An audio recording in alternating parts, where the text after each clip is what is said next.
fatiantoka ny manompo an'andria manitra tsy avelany overy tsy avelany orery fa tena azo antoka tsy misy atahorana mivay ireo fatorana mahazo tombone miavaka rehefa mpanompone sambatsambatrery miatantaminy na de misy manjo toadino avoko sambatsambatrery miatantaminy na de misy manjo toadino avoko ilay fiantantako e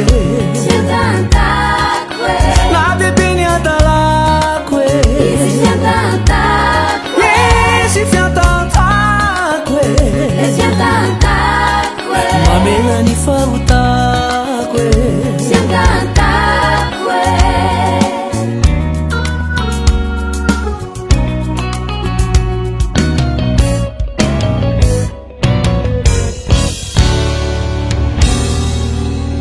tsisy toky azo antoka afa-tsy andria manitra azo hitaraina narasendra olana eo amin'ny fiainana tsy misy anenenana fitia fanaperana mahazo tombone miavaka rehefa mpanompone sambatsambatrery miatantaminy na de misy manjo toadino avoko sambatsambatrery miatantaminy na de misy manjo toadino avoko ilay fiantantako e fiantantako e na bebe ny adalako e izy fiantantako e izy fiantantako e fiantantako e mamela ny fahotako e fiantantako e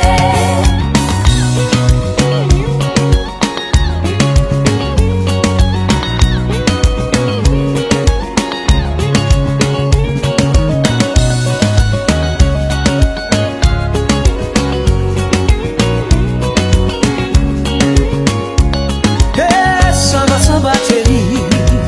miatantaminy na de misy manjo